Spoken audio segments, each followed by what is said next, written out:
Entrevista al doctor Enrique Galán Santamaría, información sobre derechos. Los derechos sobre este vídeo y su contenido pertenecen a la Fundación de Psicología Analítica Junguiana, FPAJ, con personería jurídica 350A/14 y a las personas entrevistadas. La utilización de este video responde al objetivo de promocionar de manera gratuita y libre los contenidos de la psicología analítica, así como de los temas relacionados que se plantean en la misma. Si los representantes legales de las instituciones que participan de este proyecto o de las personas que están siendo entrevistadas desearan utilizar este vídeo y su contenido para proyectos privados, con remuneración de cualquier tipo, se deberá pedir permiso a las instituciones y a las personas que participan de la presente grabación. Esta entrevista forma parte de uno de los proyectos que personalmente llevo a cabo para la difusión de la psicología analítica de manera gratuita e intentando crear conexiones entre las instituciones y también entre los analistas de las instituciones y los analistas independientes, de manera horizontal, como también de manera vertical, ayudando a que las generaciones con más experiencia puedan transmitir sus conocimientos a las nuevas generaciones y que estas nuevas generaciones puedan generar nuevos desarrollos. Me presento, mi nombre es Luciano Jeremías Torres, soy licenciado en Psicología, especialista en Psicología Clínica por la Universidad Nacional de Córdoba, tengo un máster en Estudios Comparados en Literatura, Arte y Pensamiento por la Universidad Pompeu Fabra, y actualmente realizo mi trayecto doctoral en Psicología por la Universidad de Barcelona. Soy miembro titular de la Fundación de Psicología Analítica Junguiana de Córdoba, Argentina, y cumplo con el rol de secretario de Relaciones Internacionales de dicha fundación. Además, soy miembro de la CIPAG. Hoy entrevistaré al doctor Enrique Galán Santamaría, que aunque no necesita presentación, vamos a hacer una pequeña introducción. Enrique es licenciado en Psicología por la Universidad Complutense de Madrid, es uno de los grandes referentes junguianos, en mi opinión personal, actualmente. Es un psicoanalista en práctica privada, didacta de la CEPA, que forma parte de la IAP, y de la CIPAG. Fue miembro fundador de la Sociedad Española de Psicología Analítica en 1987, de la Fundación de Asociación Transpersonal Española en 1991, de la Fundación Carl Gustav Jung de España en 1992. Es miembro titular de la CIPAG. Su experiencia profesional data de 1980, que ya trabajaba como psicoanalista de adultos, entre otras tantas. Ha trabajado también en tratamientos con toxicómanos. Hay una larga lista, digamos, de experiencias y una larga lista de publicaciones, porque si hay algo que creo que siempre destaco de Enrique es su vasta y extensa cantidad de publicaciones o participaciones en ediciones, traducciones, que han sido muy importantes para la divulgación de la psicología analítica en el castellano, ¿no? En el español. Así que bueno, creo que no voy a mencionar uno por uno, pero tiene más de 15 libros publicados y diferentes intervenciones que he realizado digamos, en diferentes congresos y este tipo de cosas, ¿no? El resto de su currículum lo vamos a ir desarrollando a partir de las preguntas que vienen a continuación. En primer apartado, como yo siempre digo, lo que intento hacer es entender cómo la historia personal de la persona entrevistada se une a la psicología analítica y cómo es la influencia mutua entre ambas. Así que con estas palabras te dejo, Enrique, que nos guíes un poco sobre todo esto. Bueno, es bastante complicado intentar hacer una síntesis de la biografía profesional, por decirlo así, que se reduce a trabajar como psicoanalista, desplegar en lo posible la información sobre la psicología analítica en diferentes formatos más o menos institucionales, hasta el día de hoy. Digamos, sería un poco absurdo decir que cosas he hecho o dejado de hacer. Eso a mí particularmente no me parece muy interesante. Iremos un poco entrando en ello, porque lógicamente sobre esa base es sobre lo que puedo decir cualquier cosa, ¿no? A mí lo que más me interesa es desde el punto de vista del contacto con la psicología analítica, etcétera. Está pensado desde un psicoanalista español de los años, en fin, que estudia y se forma como analista en los años 70, que empezó a trabajar en los años 80 y tal, ver cómo, mientras que sí se sabía, por supuesto, desde un principio, cuál es la figura de Jung dentro del psicoanálisis, de la psicología profunda, y cuáles son las diferencias o las diferentes fases de la obra de Jung, sus obras, etcétera.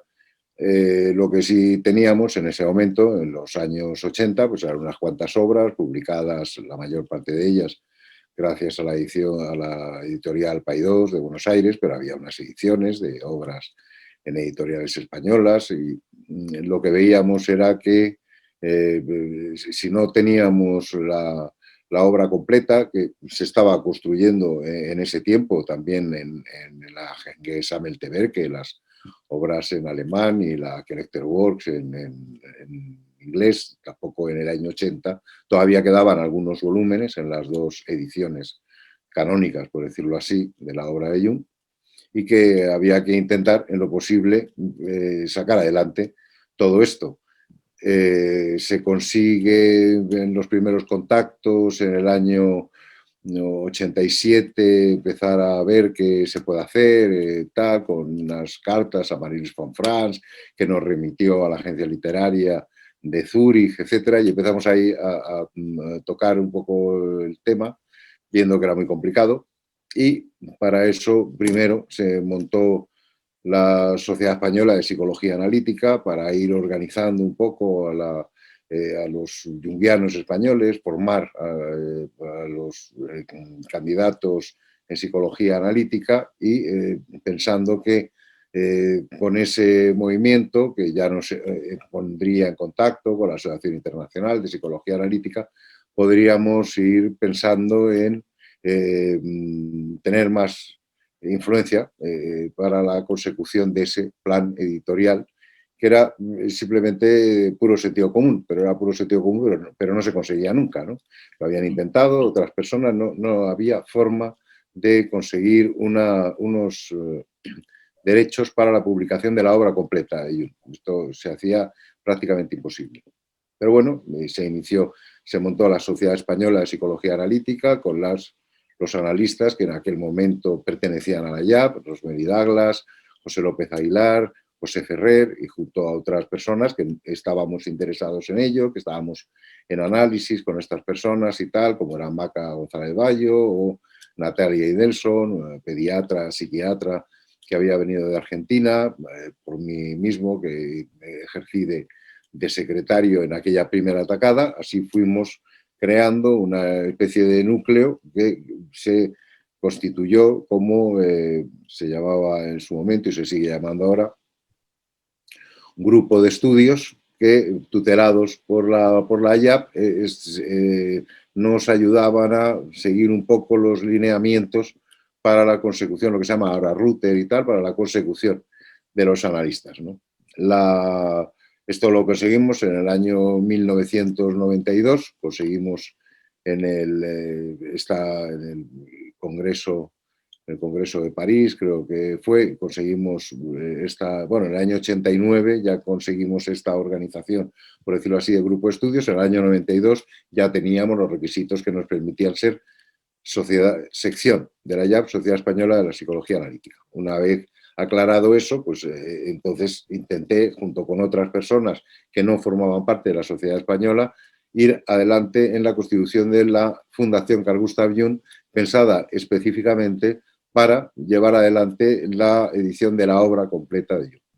Allí nos unimos una serie de personas, la hija de Rosemary Douglas, por ejemplo, era uno de los miembros del patronato, en fin, Luis Montiel, Gabriela Bassersir, Pajauregui, fundamental, y así constituimos, junto al llorado Luis Matáis, en fin, muerto 2 años después, constituimos en el año 92, 93 la fundación para sacar adelante esta edición de la obra completa de Jung. Llegamos a un acuerdo en el año 96 con la editorial Trota, que en fin, nos buscó la propia editorial, lo habíamos conseguido con Paidós y con Siruela y con una serie de editoriales, y gracias a esta acción de Alejandro Sierra, el editor de Trota, la editorial Trota, pues empezamos las gestiones, empezamos a trabajar y en el año 1999 publicamos los primeros textos, que fueron el volumen 15, el volumen primero, Estudios Psiquiátricos, que considerábamos que era fundamental, desconocido, el volumen 15, que tenía algunos artículos ya conocidos en otras ediciones, sobre Picasso, sobre Paracelso, Joyce, sobre Luises de Joyce, etcétera, que así permitía también comparar qué tipo de edición hacíamos nosotros y qué ediciones habían sido anteriormente. A partir de ahí se inicia todo un trabajo y tal, que culmina en el año 2006, estoy hasta el 2006 en ese proyecto de la fundación, y ahí me voy, había dedicado 10 años, desde el 96 hasta el 2006 al tema, y entonces en el 2006 soy el último de la fundación que está ahí, se va, y en el 2016 termina esta obra completa. Es decir, que desde el punto de vista puramente editorial, que era lo que nos interesaba y a mí personalmente me interesaba, que se contara con la obra completa de Jung para tener una visión en nuestro idioma de lo que había dicho Jung, que no fuera traducido del francés, del italiano, del inglés y tal, que era como nos estábamos moviendo un poco, además de las ediciones directamente del alemán, que no eran todas, o sea, algunas publicadas por Paidós en su momento, bajo la batuta de Enrique Butelmann, que era el que se encargó un poco de todo esto. Una vez ya que estaba consolidada la Sociedad Española de Psicología Analítica y que estaba en marcha la edición, con todas las complicaciones que eso supusiera, pero vamos, ya estaba en marcha la edición, pues evidentemente ya teníamos ya estaba organizado un poco el sistema que iba a permitir la formación en psicología analítica por parte de la Sociedad Española de Psicología Analítica y el conocimiento más o menos más preciso, el que se tenía antes de la obra de Jung, que como digo, como tal, la obra de Jung se termina la edición, la publicación de los textos, se terminan en el 2016, son los 18 primeros volúmenes, falta el 19, que es la bibliografía de las diferentes ediciones de la obra de Jung, etcétera, un libro fundamental para los estudiosos, y el índice temático, que es básico para la investigación. Estos faltan, pero los otros están y más o menos ya tenemos el núcleo de lo que necesitamos para la psicología analítica. Sabemos evidentemente que Jung no es el único autor de psicología analítica, están todos los junguianos y postjunguianos, y para eso también algo de mi labor editorial, de la edición de Jung y los postjunguianos, para que se conociera por lo menos los grandes lineamientos de cómo se había estructurado la psicología analítica, etcétera. Y luego pues ya se están publicando muchas cosas, afortunadamente, estoy hablando desde el año 80, estamos en el 2020, pues evidentemente en los 90 es cuando esto empieza a moverse, y a partir del año 2000 pues ya empiezan a publicarse muchas cosas, muchas editoriales. Esto es el aspecto, por decirlo así, más para la divulgación y el conocimiento intelectual, teórico, de la obra de Jung y de la psicología analítica que va aparejada a la obra de Jung, en autores, etc. El aspecto más personal de análisis, pues lógicamente es intentar introducir de una manera más institucional, digamos, lo que ya en España se conocía, en España y en Latinoamérica mucho más incluso, que se conocía de psicología analítica, puesto que sobre todo en España, pero que es lo que más conozco, siempre la introducción del psicoanálisis fue muy curiosa porque se introdujo los escritos de la histeria de Freud, el estudio preliminar de la histeria, de los estudios sobre la histeria de Freud y Breuer, se publicó en 1895, ese preliminar de esa obra de Breuer y Freud se publicó en 1895, que es el mismo año de su publicación original, en dos revistas médicas españolas, una en Granada y otra en Barcelona. Ahí entra Freud, unas traducciones sin que se sepa quién es el traductor, etcétera, y luego ya a partir de los años 10, 20, el psicoanálisis se introduce fundamentalmente en manos de la criminología, la pedagogía y la dramaturgia, algo de psiquiatría. Pocos psiquiatras valoraron a Freud, alguno hubo, pocos, y en 1910 ya Ortega y Gasset escribe su artículo Psicoanálisis, ciencia problemática.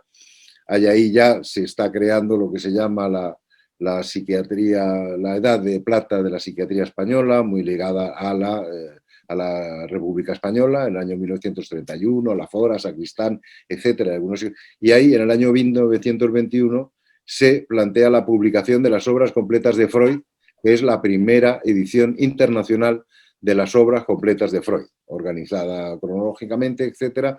Esta es la introducción del psicoanálisis en este país. Llega la Guerra Civil, los 2 o 3 psicoanalistas que hay, Prados y Ángel Garma, que es el único psicoanalista que ha sido validado por la Asociación Internacional de Psicoanálisis, se van, pero se va constituyendo después de la guerra a través del grupo Peñarretama, un grupo de psicoanalistas que crean una comunidad terapéutica, una comunidad terapéutica pionera también internacionalmente, puesto que la obra de Maxwell, Jones, etcétera, es posterior a la Segunda Guerra Mundial, el año 45, y ya en el año 30-42 se está creando esta unión de esta Peñarretama, esta unión de psicoanalistas con una comunidad terapéutica. Y estos psicoanalistas son todos de carácter ecléctico, es decir, se trabaja con Freud, Jung, Ferenczi, Adler, Abraham, con todo lo que se tenga a mano, con, en fin, Melanie Klein, todo lo que se sepa de psicoanálisis ya está ahí. Es decir, que el psicoanálisis en España se crea desde un principio de una manera muy ecléctica, sin separar entre escuelas, etc. La primera monografía que se publica en España sobre psicoanálisis es una monografía escrita en catalán, psicoanálisis, la psicoanálisis en catalán, de Miray López, es un psicólogo que luego tuvo que emigrar, en fin, otro exiliado más de este país, que tendría después una amplia, en fin, trayectoria en Argentina como pedagogo y como psicoanalista, introducción al psicoanálisis y tal. Esto es del año 1928, es decir, que hay un aspecto pionero de este país en psicoanálisis, pero completamente como mal visto, descalificado, un poco clandestino en gran parte, durante, sobre todo, la primera parte del franquismo, directamente, que es una parte nazi de la posguerra hasta el año 45-46, del año 39 al 46 es directamente a favor de Alemania el eje, y a partir de ahí pues ya es más cristiano, etcétera, etcétera, y desde luego Freud está completamente descalificado, fue prohibida la edición de esta obra de Freud, de las obras completas de Freud, que publicaba Biblioteca Nueva, y esto hasta el año 60 y tantos no se vuelve a permitir que se publique la obra de Freud en estos 3 volúmenes de la Biblioteca Nueva, etcétera, con nuevas traducciones, etcétera. Esto en el caso de Freud y el psicoanálisis, que es como se crea en este país. En el caso de Jung tuvo un poquito más suerte algunas de su obra, porque las primeras obras fueron publicadas algunos artículos en la revista Occidente en los años 20, los primeros libros en los años 30, 32, 31, en 36 evidentemente se acaba la broma, y hasta los años 50 y tantos en Argentina no se vuelve a publicar nada de Jung, y ahí hasta estas publicaciones ya en los años 80 y ya lo que retomo. Esto es la parte editorial que yo creo que es muy importante tenerla en cuenta, porque es la constitución de las bases sobre las que partimos para el estudio, la investigación. Ahora ya esto no tiene mucho sentido, todo el mundo sabe idiomas, todo el mundo accede a muchísimas publicaciones, etcétera. En aquel momento, en los momentos, por supuesto, anteriores a los 80 era más importante, anterior a la muerte de Franco en el año 75 y posteriormente tal. Bien, ahora ya pues hay más escuelas de psicología analítica. Está la Sociedad Internacional para el Desarrollo del Psicoanálisis Jungiano, que está creando sus módulos de formación, etcétera, a la que pertenezco, como pertenezco a la Sociedad Española de Psicología, como pertenezco a la Fundación Carl Gustav Jung, etcétera, y se hace lo que se puede, digamos, desde el punto de vista de la formación, puesto que tampoco se tiene una relación muy clara con instituciones de carácter académico, universidades, etcétera. La Sociedad Española de Psicología Analítica en algún momento tuvo una relación más estrecha con la Universidad Raymond Llull o Ramon Llull, o como quiera llamarse, y ahí luego se dieron algunos cursos de postdoctorado y tal, pero en general todo esto es siempre como construido en plan por decirlo así, voluntarista y con los medios que se tienen, con escasos medios, pero aún así pues estamos consiguiendo que se formen analistas junguianos, que es el tema central de todo esto, ¿no? El aspecto personal, ¿qué entiendo yo? Pues dentro qué significa el psicoanálisis, de la psicología analítica, dentro de la psicología profunda y cuáles son los desarrollos del psicoanálisis y tal, pues lo he contado muchas veces en muchos sitios distintos, o en escritos y tal, en las introducciones, algunas de las obras, de la obra completa de Jung, tal. Fundamentalmente la idea es que la psicología analítica amplía enormemente el campo de la psicología profunda, sobre todo en relación al psicoanálisis clásico. Son las dos grandes columnas de la psicología profunda, es el psicoanálisis freudiano, que se desprende desde Freud en adelante, y el psicoanálisis junguiano, que se desprende desde Jung en adelante. Estas dos grandes tendencias, una dicho en términos junguianos, la de freudiana, que es analítico-reductiva, que diferencia contenidos y llama la atención sobre la biografía pasada, etcétera, y la sintética hermenéutica, la propia de Jung, que tiende hacia el futuro, que tiende el símbolo de otra manera, la libido, etcétera, etcétera, y con esas se han ido creando todas las demás escuelas. Dentro del psicoanálisis clásico, las grandes escuelas, Reich, vamos, en fin, Ferenczi, Rank, y luego Bion, Lacan, Klein, Bion, Lacan, tal, dentro de las escuelas junguianas, pues, por supuesto, von Franz, Erich Neumann, en fin, los pioneros, Yolande Jacobi, Daniela Jaffé y tal, y luego ya lo que se ha venido a llamar los post-junguianos, con sus diferentes escuelas, la gente más cercana a la psicología kleiniana, al psicoanálisis británico, Fordham, lo que se ha llamado escuela evolutiva de la psicología analítica, la clásica a los que de von Franz y a los que pertenecen, por decirlo así, pues los que se han desarrollado, los que se han formado, von Franz, Verena Kast, Theodor en fin, todos, Paul Bruche, en fin, tantos y tantos otros, ¿no? Y la escuela arquetipal, inaugurada fundamentalmente por Hillman, Rafael López Pedraza y William Craig, que ha creado a su vez pues, una obra ingente, el caso de Hillman es evidente, que amplía muchísimo los contenidos propios de la psicología analítica, es más enfant terrible, habla de otros tipos de temas y tal, y esto es, por decirlo así, el panorama general. Ahora mismo ya hay otro tipo de criterios de investigación, hay otros autores, se está intentando validar desde un punto de vista científico la obra teórica y clínica de Jung, en los casos de Ressler, Cambridge, la investigación epistemológica, la fundamentación epistemológica y filosófica de la obra de Jung. Hay muchísimo trabajo por ahí por hacer, que se está haciendo, quiero decir, Cambridge y tal.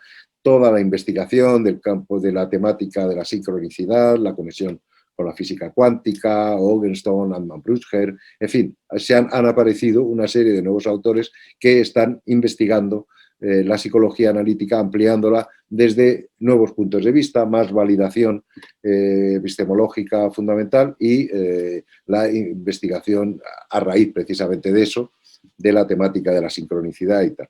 Esto es un poco una temática, una panorámica general que a lo mejor no es lo que tendría que hacer, pero es precisamente en lo que yo me instalo para poder entender lo que hago y para poder entenderme a mí dentro de esta psicología analítica. Es decir, desde un punto de vista personal, pues lógicamente soy un psicoanalista de barrio, por decirlo así, trabajo en donde tengo que trabajar, con la gente que llega a la consulta, hay algunos que son candidatos, etcétera, intentando en lo posible pues ese mismo eclecticismo del que he hablado del psicoanálisis en España, de la integración de tendencias, me da igual, me parece muy bien. Adler, Klein, Freud, por supuesto, Lacan, el otro, lo que corresponda a cada caso concreto, pues habrá que utilizar los filtros correspondientes. En un caso es kleiniano, pues mejor un planteamiento kleiniano que un planteamiento de Lacan. A lo mejor en algún caso la idea de Lacan viene mejor que la idea de Jung, en otro caso siempre, evidentemente, pensándolo dentro de la temática junguiana, que es inconsciente colectivo y proceso de individuación. Estos son los dos temas junguianos centrales, y a partir de ahí tiramillas, etcétera, ¿no? Pero toda esta idea de a qué tipo pertenezco, qué soy, etcétera, todo eso lo tengo muy poco valorado, no busco la clasificación, etcétera, ni toda la, por decirlo así, la metafísica del inconsciente colectivo como un gran elemento religioso que nos ayuda y tal. Tampoco comulgo con esos planteamientos tan religiosos, metafísicos. Comprendo que la visión de Jung, de la religión y de la diferencia entre confesiones, etcétera, es de una gran importancia. La idea de la experiencia luminosa, pues hay que ver en concreto a qué llama cada cual esa experiencia luminosa, porque dependiendo de su formación seguramente entiende las emociones luminosas de una u otra manera. Y todo este aspecto de evitar, por decirlo así, las mayúsculas, ¿no? Evitar que Dios y que el sí mismo es Dios, todo ese tipo de cosas que son errores conceptuales que se cometen. La idea está de la imago Dei como la imagen de Dios, cuando es precisamente como en nuestra mitología, como Dios construye a su imagen y semejanza, es decir, que la imago Dei es el aspecto de la semejanza con Dios por en nuestra mitología, la creación del hombre por parte de Dios. No es la imagen de Dios, sino cómo es el antropos, digamos, en terminología junguiana, que corresponde a esa semejanza, a la imagen y semejanza con Dios. No las imágenes de los dioses, sino aquello que nos hace criaturas de nuestro Dios creador, que se llama Yahvé, como bien sabemos, ¿no? Entonces, bueno, no sé si esto ya, como gran introducción general, sirve para colocarme yo en algún lugar de todo esto, porque hay muchas más cosas que hablar, claro, más personales o más generales. Estaba pensando con toda esta introducción, específicamente, si pudiésemos volver un poco hacia atrás, hacia los 70, cuando te estabas formando. Esto de elegir a Jung por sobre otros autores, ¿es algo que fue paulatino, fue algo repentino o adecuado al contexto, digamos, universitario que vivías? ¿Fue post-universitario? Te pregunto porque como en Argentina, por ejemplo,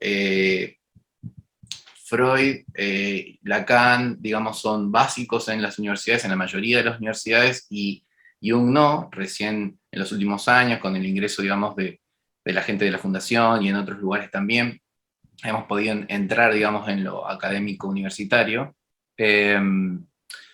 Entonces ahí recién la gente ha empezado a tener esa oportunidad de decir, bueno, voy a elegir entre una cosa y la otra, ¿no? O las dos, pero teniendo esa oportunidad de ver, digamos, las variaciones. De hecho, yo siempre, creo que lo he hablado con vos alguna vez, para mí no hay Jung sin Freud y viceversa. O sea, cuando uno lee las dos obras completas, puede comprender, digamos, la relación y el diálogo que se produce constantemente. Pero bueno, quería ver, digamos, en tu caso personal, cómo fue esto acá. Bueno, es que, vamos a ver, hay que tener en cuenta que en los años 70, que cuando yo estaba estudiando, directamente Freud no se estudiaba, el psicoanálisis en la Facultad de Medicina en absoluto. Tenía una entrada Freud ni loco, en el cambio de la psiquiatría, en una psiquiatría fenomenológica, orientada por la obra de López Ibor, una cosa horrorosa, que te planteaba, por supuesto, un fisicalismo total, con un discurso filosófico de carácter fenomenológico que apoyaban Jasper, Kurt Schneider, etc. En fin, el psicoanálisis era, López Ibor escribió una monografía, creo que era los años 50, la agonía del psicoanálisis, en fin, como que ya el psicoanálisis es una tontería, estaba muerta. Eso en el campo de la medicina, en la psiquiatría.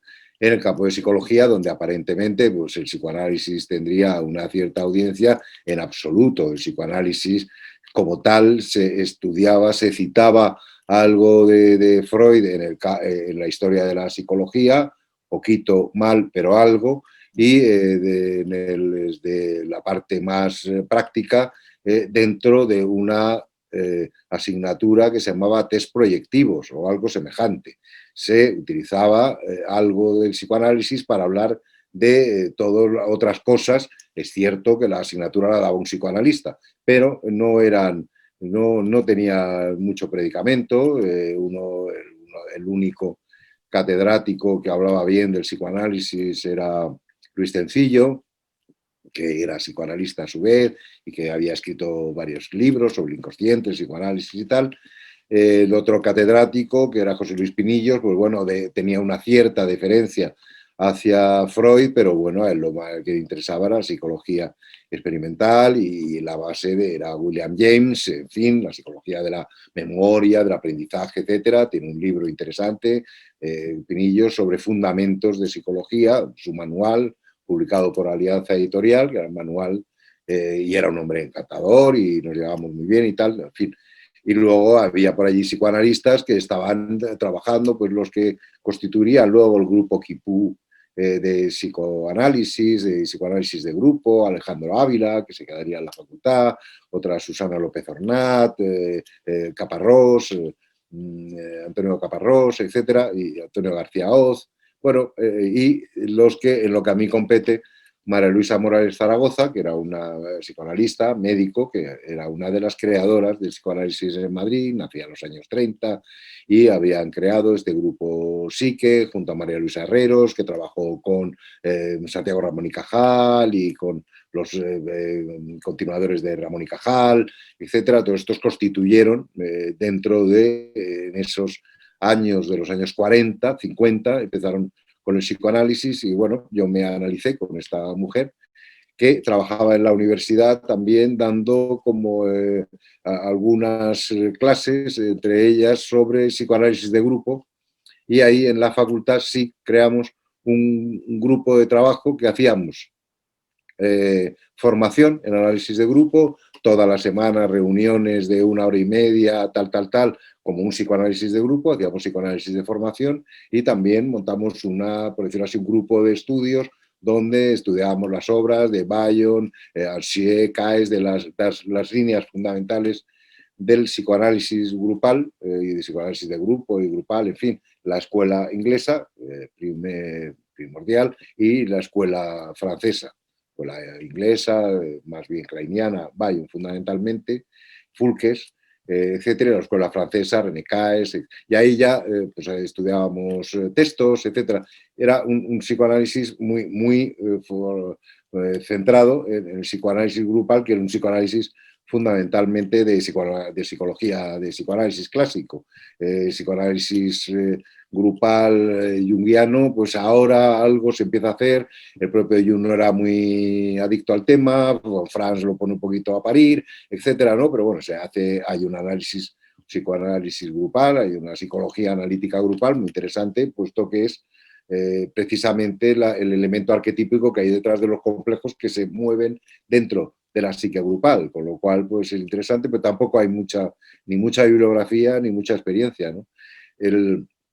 Es decir, que mi experiencia ahí era partiendo de que teníamos las obras completas de Freud, varias ediciones ya en Biblioteca Nueva, teníamos las obras completas de Ferenczi, las obras completas de Abraham, las obras completas de Melanie Klein, prácticamente toda la obra de Lacan, etcétera, pues ahí faltaba claramente a uno de los pioneros.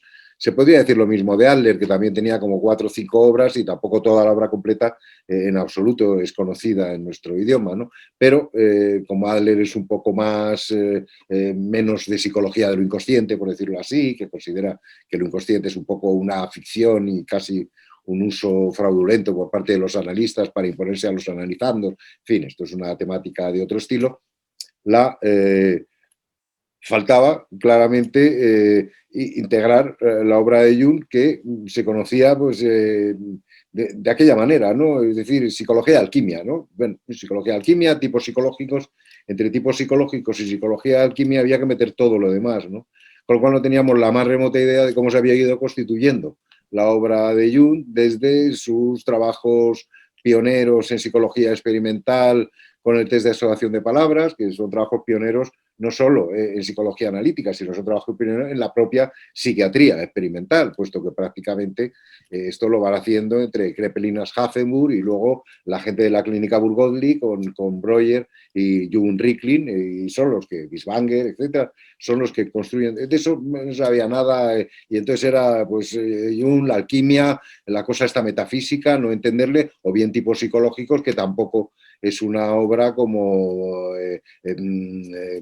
muy centrada en la psicología, sino que había que, en fin, los padres de la Iglesia, Nietzsche, Schiller, el símbolo en el taoísmo, en fin, tampoco. Entonces, claro, era una forma, Jung era un tipo raro que hablaba de los ovnis. Ahí sí se conocía a Jung, que había hablado sobre los ovnis y todo lo demás, ¿no? Entonces, claro, había que poner un poco en orden y hablar que Jung es un psiquiatra, y es un psiquiatra que ha empezado así, ha hecho esto y ha acabado de aquella manera. Es decir, que hay una enorme continuidad en la obra de Jung desde las conferencias Zofingia, que da como estudiante en la Universidad de Basilea, las 4 conferencias y en fin, el discurso inaugural como presidente cuando le toca en esa asociación estudiantil. Los temas que se tocan en esas conferencias son los temas que va a tocar Jung a lo largo de su obra, como la psique es un elemento espacial y atemporal, cuáles son los límites de las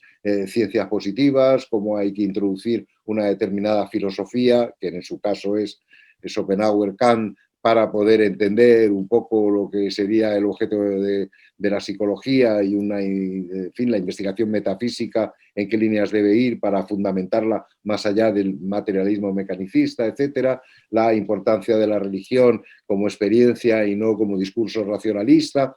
Todo esto está en los textos de las conferencias Zofingia 1896-99, ¿no? Y esto es la obra de Jung, y luego se despliega y sabemos, pues bueno, fin, Aion y todo lo demás, ¿no? Pero claro, como estábamos así, de esa manera, el psicoanálisis español quedaba como cojo, ¿no? Entonces había que darle esa especie de información. Por supuesto, muchos psicoanalistas conocían perfectamente la obra de Jung en inglés, en alemán, etcétera, ¿no? Aquí teníamos un gran estudioso, más que psicoanalista, Antonio Vázquez, que se murió hace 2 años, que es el más estudioso de Jung y la relación con Freud desde el punto de vista académico. También se habían publicado muchos otros artículos dentro de la historia de la medicina. En el caso de García Ballester, el año 49, publica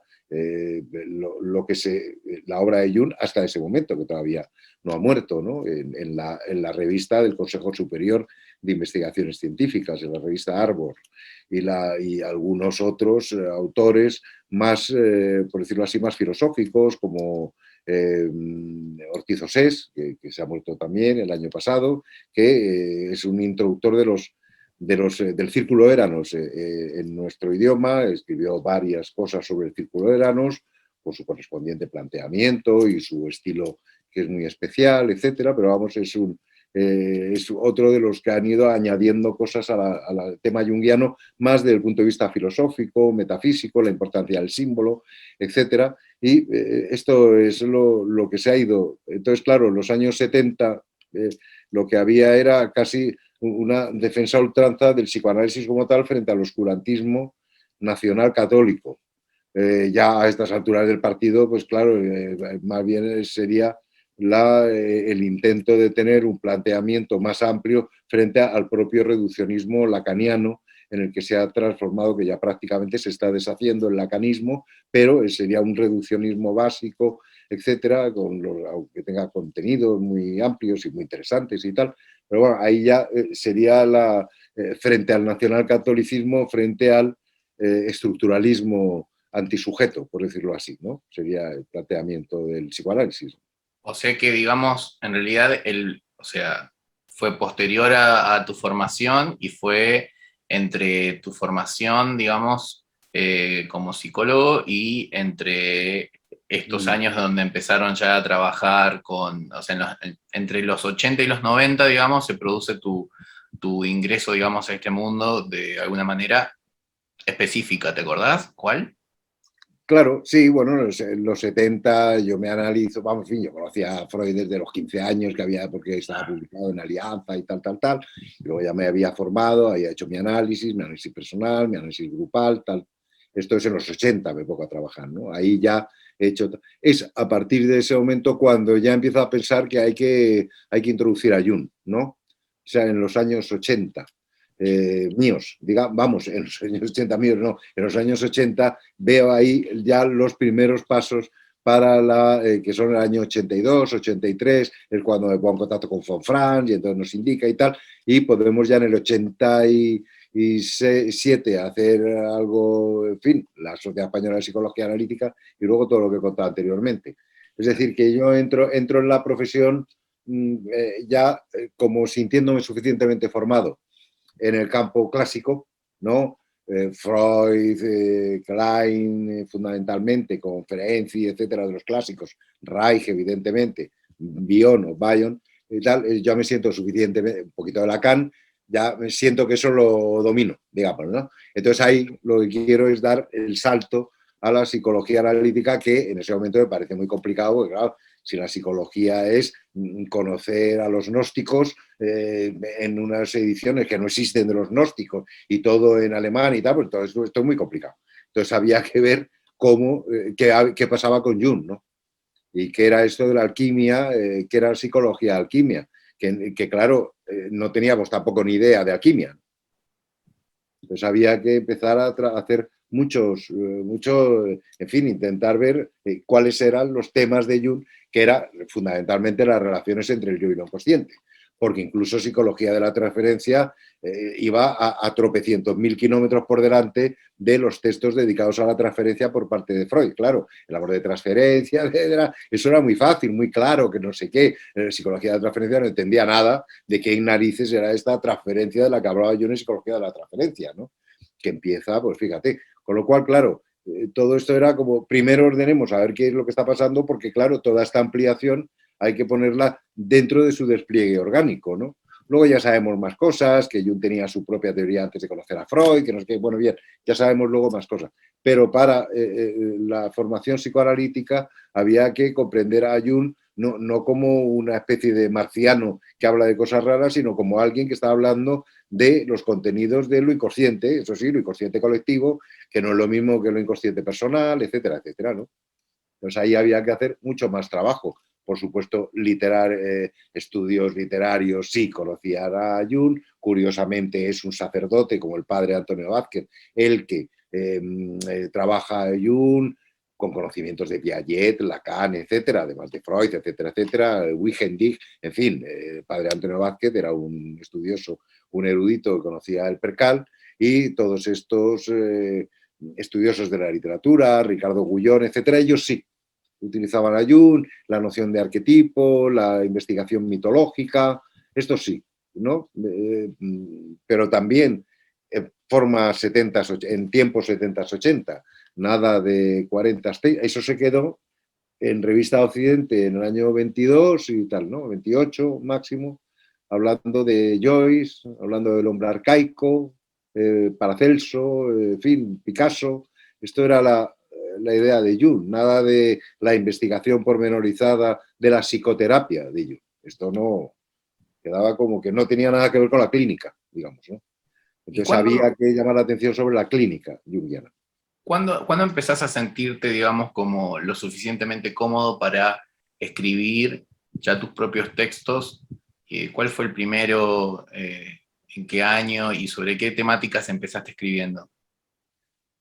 Bueno, hombre, es que claro, son cosas que no tienen mucha importancia, mucha reseña, muchos artículos pequeñitos, pues un artículo pequeñito sobre la movida madrileña, vida y muerte de la movida, una vez que se había muerto y tal, unas cosas más de carácter sociológico, tal. Había trabajado unos textos, había dado en la facultad un seminario sobre Jung, Bateson y Line, en el campo de la psicología, epistemología y psicosis. Entonces había una serie de textos, una colección, una selección de textos, que esos textos después, con una introducción a esos textos, etcétera, eso está publicado en uno de estos libros míos electrónicos, que es lo único que he publicado, porque luego hay muchas cosas publicadas junto con otros compañeros en psicología transpersonal y cosas comunes, mucho con Javier Castillo y tal.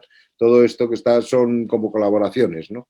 Entonces, bueno, las primeras colaboraciones más junguianas, pues es un poco primero todas las reseñas a favor de tal, en fin, que publicaba en ABC desde el año 86, una cosa así, 84, y que metía mucha cosa de psicoanálisis en general, de Jung y tal, pues yo qué sé, la biografía de von Franz, la biografía de Jung de Gray, el otro tal, la biografía de Jung de Beer, y luego todos estos, cuando según iba saliendo el epistolario entre Jung y Pauli, toda esta cosa, ¿no? En fin, psicoanálisis y psicología analítica iba metiendo ahí, cosas de Kerenji y tal, algo que se pudiera publicar, ¿no? Algo de Hillman.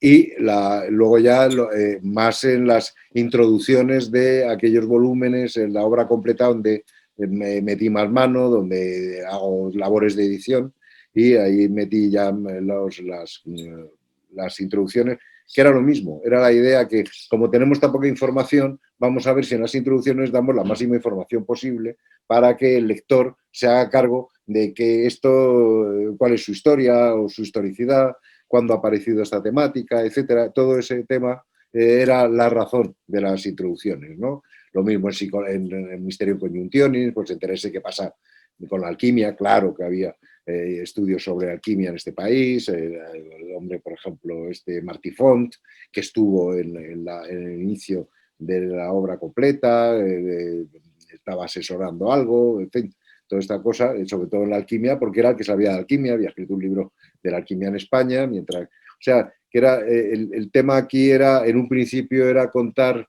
con diferentes especialistas de los temas que fueran los que introdujeran los textos. Eso se hizo imposible y me tocó a mí, digamos, ¿no? O sea que tampoco ojalá hubiera sido incluso con gente con mucho renombre, que hubiera dado como un casé a la obra y tal, porque había que meter una obra que no se atrevía a nadie a publicar, eso es lo que hay que tener en cuenta. Por ejemplo, Siruela, Jacobo Stuart de Siruela, estuvo viéndolo cuando vio en una feria de Frankfurt que iba a suponer esta obra, dijo que era de la chimbamba porque no quería atarse las manos, ¿no? Lo consiguió Trota, que es una editorial universitaria, con muchos contactos de subvención, ministerio, etcétera, y ahí se lanzó también un poco como, en fin, lanzarse al agua sin salvavidas, ¿no? Pero bueno, se ha conseguido.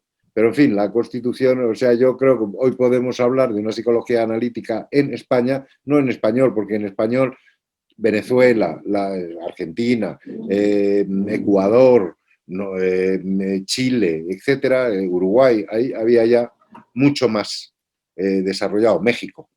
Mientras que aquí era todo, es decir, la psicología analítica desarrollado fundamentalmente en Latinoamérica.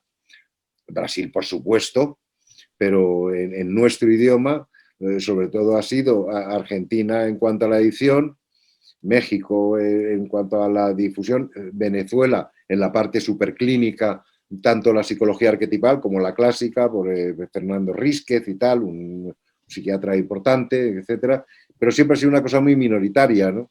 Y seguramente antes todavía era más minoritaria, incluso se pensaba en términos elitistas y tal, ¿no? Como un asunto como, una cosa como alemana y tal, y bueno, con los peligros del alemán en Chile y Argentina, sobre todo en Chile, de los refugiados nazis, etcétera, ¿no? Todo este tema. Pero, quitando toda esta especie de cosa cutre, inquietante, lo que yo me refiero es que ahora en España, que es el sitio pequeñito dentro de la psicología analítica en español, si hay algo que se puede consolidar es por esta labor editorial fundamentalmente, ¿no?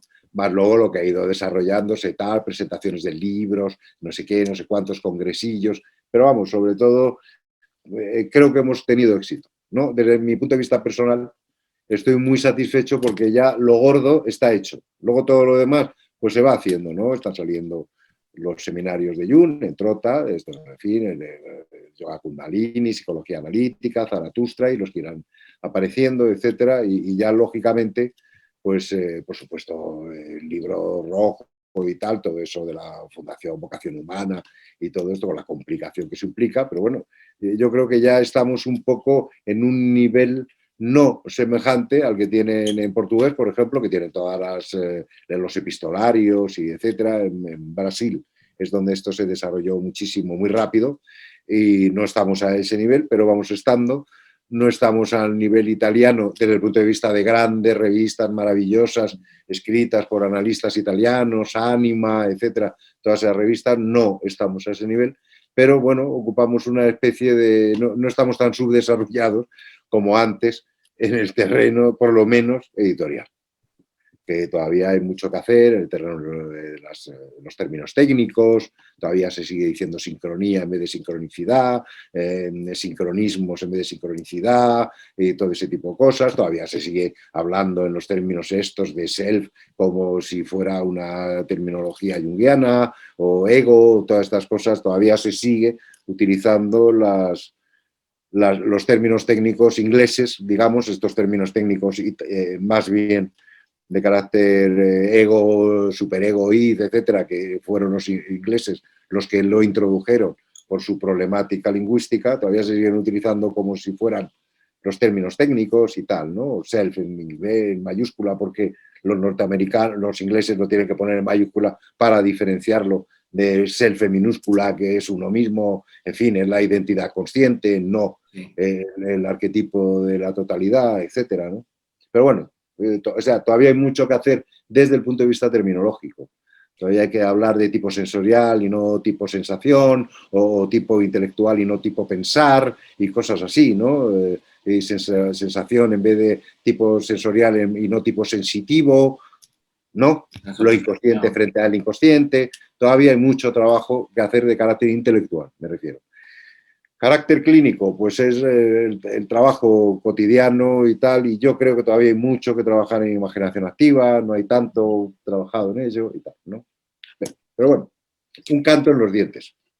Pero sentís entonces que eso es algo que, bueno, para el público que no sabe, este es nuestro segundo intento de entrevista, porque la otra fue fallida por problemas técnicos, que esperemos que esta vez no vuelva a ocurrir ya, y que nos retrasó un poco en las entregas de las entrevistas. Creo que entonces sí entendés, digamos, la importancia que ha tenido tu persona para esto, ¿no? Porque digo, las introducciones, que podrás decir, bueno, en realidad buscábamos gente que estuviese especializada en tal cosa, yo creo que son una de las cosas más valiosas que puede tener, digamos, las ediciones en castellano. O sea, has logrado una cantidad de información y una calidad en información de esas introducciones que yo creo que nadie lee los textos de Jung sin haber pasado, digamos, por esas introducciones. Bueno, hombre, el editor estaba en contra de las introducciones. No sabemos muy bien por qué, pero estaba en contra. Y yo le decía que, por favor, es necesario. Y mientras pude, pues hice las introducciones. Cuando ya no estaba en este proyecto, pues ya no había introducciones, ¿no? Pero es curioso lo que dice porque fueron saliendo reseñas de los libros, de las publicaciones en los periódicos, y las reseñas se apoyaban única y exclusivamente en las introducciones. Nadie se había leído el libro. O sea, hasta ese punto era necesario. Y cuando dejó de haber introducciones en las ediciones, dejó de haber reseñas. Ya no ha habido más reseñas de los libros. No ha habido ninguna reseña de los libros que yo no he editado, por decirlo así.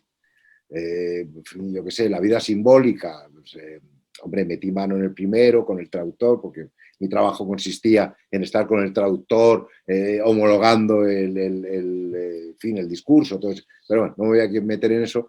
Pero no ha salido nada de ninguno de estos textos de, yo qué sé, el porvenir, el devenir de la personalidad, yo qué sé, símbolos de transformación o Aion. Aion, la edición de Valderrama, que es la de Paidós, es mejor que la de Trota. Pero bueno, da igual, no ha salido ni una sola reseña.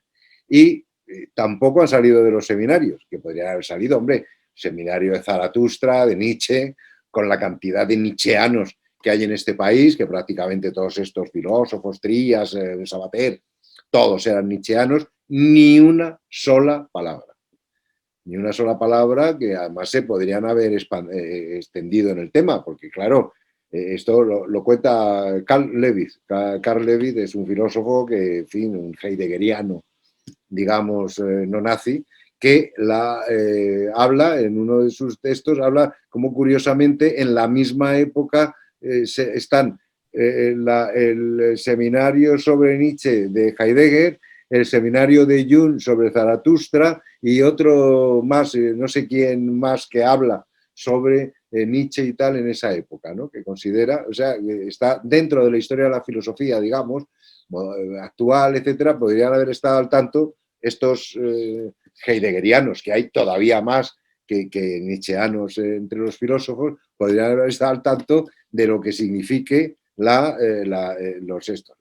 quien ha hecho la reseña, evidentemente, ha sido José Medina, que tiene una 3.000 páginas de estas, que trabaja muchísimo a favor del psicoanálisis, de Jung y de todos y tal, y él sí ha hecho una reseña, ¿no? Pero ha quedado todo como en la prensa, nada. En la prensa no sé. Ahora ha salido una nueva edición de Recuerdos, Sueños, Pensamientos, sin haber revisado en absoluto la traducción de Recuerdos, Sueños, Pensamientos, que se publicó en el año 62. Recuerdos, Sueños, Pensamientos, la edición española de Recuerdos de las Memorias, digamos, de Jung, se publica al año siguiente, claro, de la edición original, gracias a Barral. Bueno, con una traducción que deja muchísimo que desear, porque María José Borral no sabía de qué estaba hablando el amigo Jung, con lo cual no sabe muy bien cuándo tiene que decir esto y cuándo tiene que decir lo otro. Aún así, es bastante legible, pero han pasado mucha agua desde el puente, llevan no sé cuántas, veintitantas reediciones de ese libro y no lo han revisado la traducción. Ni han revisado la traducción, ni han añadido cosas que están en otro sitio, pero bueno, da igual. No han revisado la traducción. Sigue poniendo creatur en vez de criatura, que es palabra española del siglo XVI o del siglo XII. No, pone creatur porque la traductora no sabía que existía la palabra criatura en español. Y pone creatur como si fuera una palabra de Jung, una cosa rara alemana, ¿no? Entonces, todo ese tipo de cosas, ¿no? Entonces, claro, sigue saliendo y bueno, ahí sí que ha publicado una que yo haya leído, una reseña, Sánchez Ron. Sánchez Ron es un autor de historia de la filosofía, historia de la física, él es físico, investigación sobre filosofía de la física, en fin, es un gran autor. A él se debe que se publicara en su momento la correspondencia entre Jung y Pauli, ¿no? Entonces hace una reseña y bueno, toda llena de errores, pero de errores, ahora mismo no la tengo delante, pero de errores, no solo errores técnicos, sino errores de transcripción, por decirlo así, de la propia texto y tal. Es decir, alguien que no sabe en absoluto nada de psicología analítica hace una tal de la biografía de Jung sin tener ni idea de lo que supuso esa biografía, qué ha significado, la lucha que tuvo Daniela Jaffe con los herederos para poder publicar la biografía, sin tener ni idea de nada. Esto es lo último que se ha publicado, eso sí, y mal, y tarde, y toda esa cosa, ¿no? Esta es la recepción de Jung en términos generales. Me preguntaba cuando hablabas sobre esto y pensándolo, digamos, en relación a los desarrollos actuales y a cómo se ha ido dando, digamos, todas las diferencias institucionales, etcétera. O sea, es que yo lo que busco siempre es más que nada unir y encontrar, a pesar de las diferencias que hay, porque en todas las ramas sucede, como encontrar también las similitudes. Pensaba los desarrollos institucionales, cómo los ves en España con respecto a Jung y cómo lo ves a futuro. O sea, ¿Te parece que es algo que en España está evolucionando, que en realidad se ha quedado o ha retrocedido en comparación con otros países? Hombre, lo que yo puedo saber, y de forma un poco periférica, aunque pertenezca a las sociedades correspondientes, primero que hay una multiplicidad de sociedades junguianas de todo el mundo, ¿no? Las que están dentro del paraguas de la Asociación Internacional de Psicología Analítica son las que determinan un poco el marchamo y dan el marchamo de calidad, etcétera, a la cosa, con lo cual bien, la parte editorial, evidentemente, aquí no estamos al nivel de la edición en alemán, francés, inglés, fundamentalmente, italiano, es decir, no tenemos esos autores por ahora. Y la idea un poco es como lo que yo conozco, cómo han dominado mucho los aspectos de carácter burocrático, institucional, frente a los aspectos estrictamente, por decirlo así, profesionales, ¿no?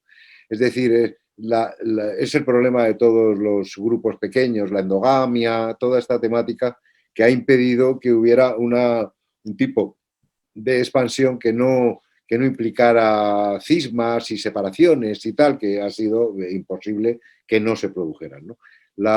Entonces, por ahí, mientras la idea sea que quienes guardan las esencias burocráticas, por decirlo así, quienes dan la pertenencia a la IAP, son quienes forman a los analistas junguianos, ahí ya se crea una distorsión.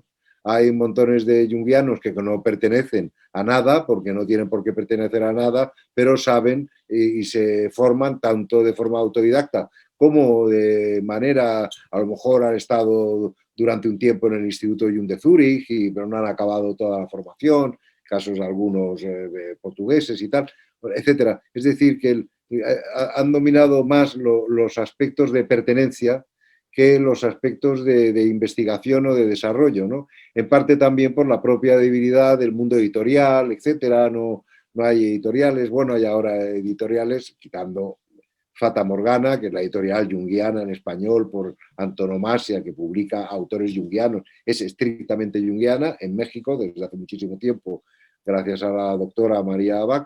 Luego aquí La Sirena de los Vientos y lo que ha hecho Trota con la obra de Jung en concreto, ¿no? Pero Paidós sigue con algunas cosas, pero sigue. Paidós, por ejemplo, sacó una serie junguiana, pero una serie de autores de segunda fila, por ejemplo, ¿no? Una cosa curiosa, porque teniendo por decirlo así, en fin, la preeminencia de haber publicado a Jung antes que a nadie, no han publicado a ningún clínico, no han publicado a Fordan, no han publicado a Dickman, no han publicado a clínicos. En una colección, pues era así, El sueño del inframundo, la adivinación de Fonfrance, estos temas no han publicado los clínicos. Mientras que en Paidós, claro que tenemos clínicos, Kenberg, el otro, Kohut y todos, ¿no? Entonces, también es curioso, pues se da la idea de que la cosa junguiana no es clínica, es un tema como cultural, que habla de los mitos, se intenta como retirar el aspecto clínico que para mí es fundamental. Como clínico, aunque he hablado mucho de la cosa, en fin, intelectual, editorial y tal, pero a mí lo que me importa de Jung fundamentalmente, la psicología analítica, es el aspecto clínico, la profundización en lo inconsciente, más allá de papá, mamá y mis hermanitos, ¿no? Es que ahí hay algo interesante, ¿no? Porque yo te comentaba mi experiencia la otra vez, así como personal, y esta posibilidad de haber estado durante varios años, digamos, en la universidad en Argentina, y para ellos Jung es el esotérico, ¿no? Es poco clínico, poco serio por ese lado, unido también a todas las cuestiones que han sucedido con la New Age, que ha tomado cosas, ¿no? Y todo lo demás. Pero cuando llegué acá, la crítica era que era demasiado clínico, ¿no? O sea, cuando estaba con la gente de humanidades me decían, uff, no, pero es un psicólogo, es un psiquiatra, o sea, no lo queremos porque nos gustan algunas cosas, cuando habla de Eckhart, cuando habla de este, cuando habla de aquel, pero si no es como, yo dije, bueno, pobre Jung no tiene, no tiene un espacio, siempre lo agarran por algún lado, ¿no? O sea, no tenía ni siquiera que haber publicado el libro de los ovnis, porque ya de cosas que se ven en el cielo, porque ya está, ya igual le iban a agarrar, digamos, la vuelta. Sí, que fíjate, en la publicación, el primer libro que publicamos era el perfectamente desconocido de Jung, claro, estudios psiquiátricos, la tesis de habilitación, ¿no? Sobre la psicología y psicopatología de los fenómenos llamados ocultos y tal, en fin, su prima, ¿no? La historia de, de la múltiple personalidad, digamos, ¿no? Entonces, vale, yo hablo con un catedrático de psiquiatría y tal. Entonces le digo, oye, que tenían una revista, estaban volviendo a publicar la revista de la República, los estudios de revista de neuropsiquiatría, revista de neurobiología y psiquiatría, en fin, la revista de la Fora, la de la edad de plata, como decía antes, de la psiquiatría, esa revista la estaban volviendo a publicar con algunos artículos del pasado y artículos modernos y tal, una revista de psiquiatría. Y le digo, hombre, a ver, que un psiquiatra actual haga una reseña de esta cosa que claramente tiene un valor exclusivamente histórico para que lo sitúe dentro de la historia. No, no, es que como no sabemos nada de ello, pues no podemos hacerlo. ¿Pero cómo es esto? ¿No? Un psiquiatra, claro que puede decir, este señor en 1902 decía esto, en 1906, y esto ahora mismo ya no tiene sentido, pero es lo que decía este señor en 1906, que entonces tendría este sentido, me imagino yo, dentro de la historia de la psiquiatría, ¿no? Pues no, tampoco. O sea que es como este señor no sabemos, no sabemos dónde encasillarlo y la mejor manera es colocarlo donde no está, ¿no? Es que, Totalmente, totalmente. Y de hecho, algo que me llama mucho la atención es que hay un desconocimiento muy grande que creo que está unido con la evolución de las instituciones, ¿no? Pero hay un desconocimiento muy grande en el ámbito académico, incluso profesional también, de las instituciones profesionales, de la eficacia de la psicoterapia, que hemos hablado alguna vez, que no es solamente Ressler, sino que era un grupo, digamos, de diferentes países, ¿no? O sea, que han hecho investigaciones que han demostrado cosas que realmente no, o sea, no puede demostrarlo ninguna otra corriente hasta ahora de esa manera. O sea, el estudio, los estudios, porque son varios, que hace Ressler, demuestran, por ejemplo, esto que hablamos una vez, que disminuye a partir de un año y medio más o menos de haber hecho este tipo de terapia, disminuye la cantidad de veces que las personas van a la seguridad social, o sea, a la salud, ¿no? Pública. O sea, claro, por eso también hay una cuestión del Estado que dijo, vamos a cubrirlo en Alemania, ¿no?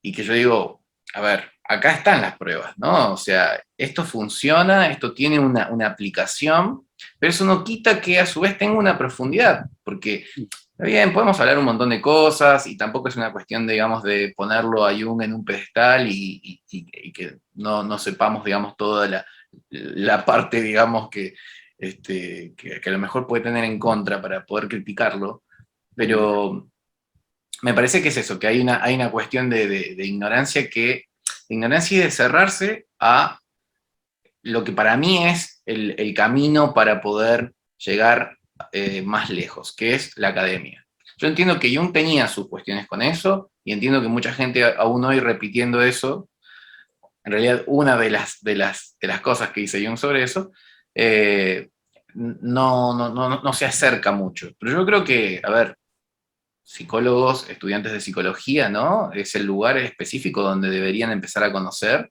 para tener una mejor visión, digamos, de la clínica que podrían llegar a tener, o sea, podría ser mucho mejor de lo que se tiene.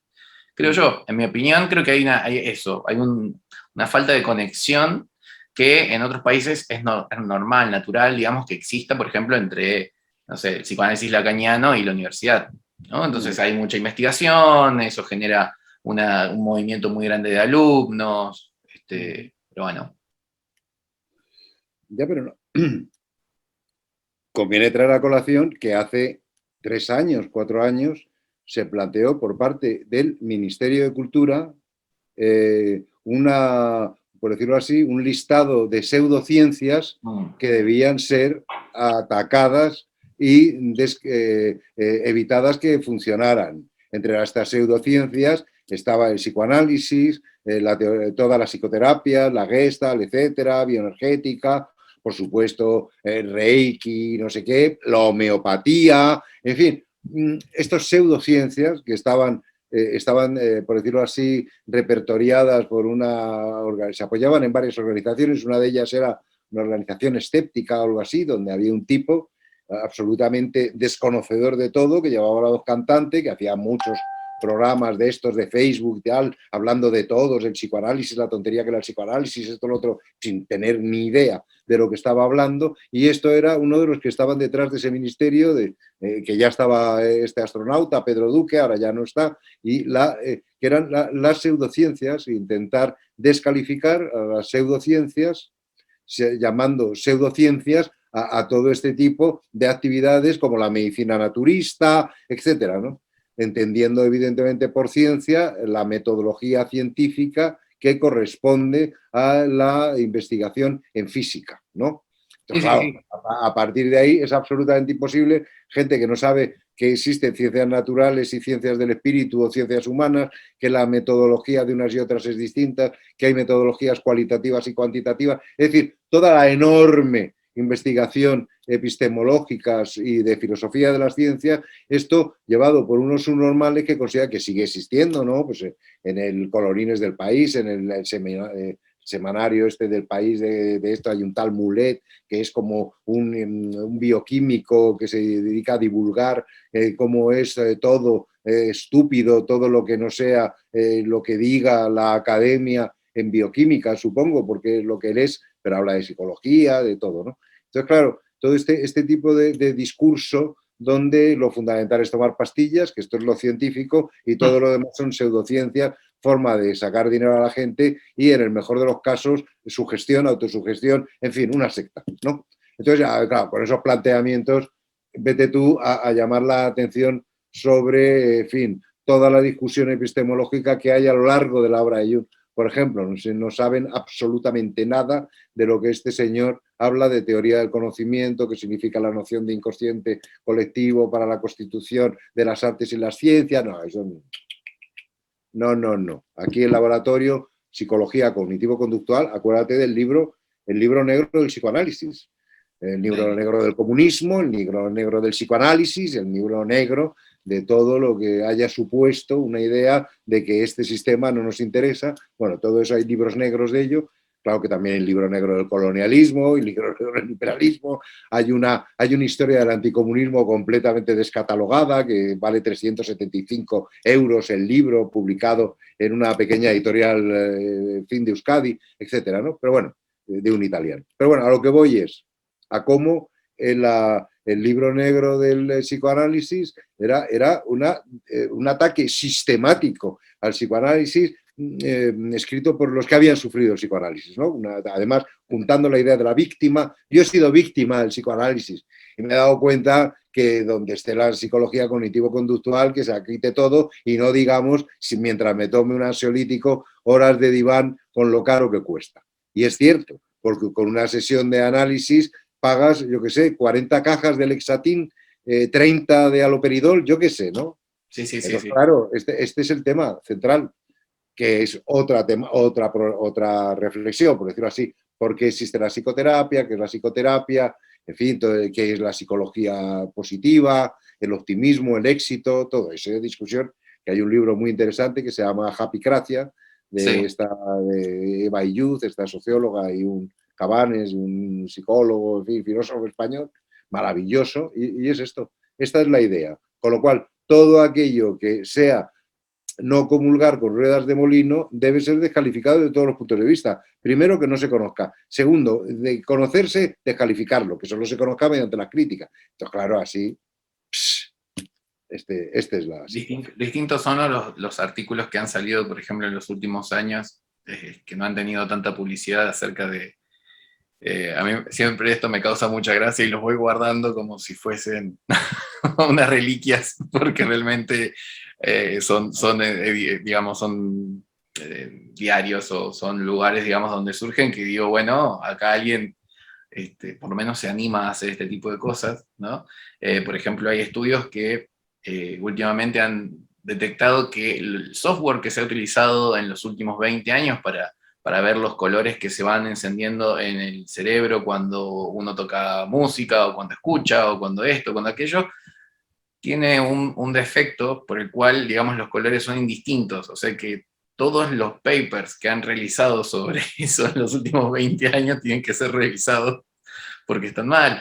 Digo, entonces, hay como estas cuestiones sectarias y estas cuestiones que en realidad lo que hacen es retroceder, me parece, en vez de buscar conexiones, ¿no? Yo respeto mucho, por ejemplo, gente que actualmente utiliza la psicología analítica para conectarla con la cognitiva conductual, o para conectarla con una cosa o con la otra. O sea, me parece que ahí puede haber una cuestión de, podemos equivocarnos, ¿no? Todos, pero a lo mejor está esta cuestión de confluir en una psicología un poco más compleja y más con varios aspectos que se complementen entre sí. O sea, Sí, bueno, es lo de siempre, ¿no? Que como el aspecto psíquico va desde la biología hasta la metafísica, ¿no? Pero entonces, claro, todo lo que sea conectar a esos, a unos u otros niveles, eso viene bien, ¿no? Toda la conexión con las neurociencias, por ejemplo, pero exacto. también las propias neurociencias están dominadas por un planteamiento puramente mecanicista del sistema nervioso, ¿no? Sí. Por mucho conectoma que haya, pero si se puede explicar la empatía por las neuronas espejo, mejor, ¿no? Entonces, claro, hay ahí como un planteamiento, digamos que la búsqueda de cientificidad, reduciendo los aspectos de las ciencias humanas a las ciencias naturales, que se ha llamado fisicalismo sistemáticamente, pues está en auge, ¿no?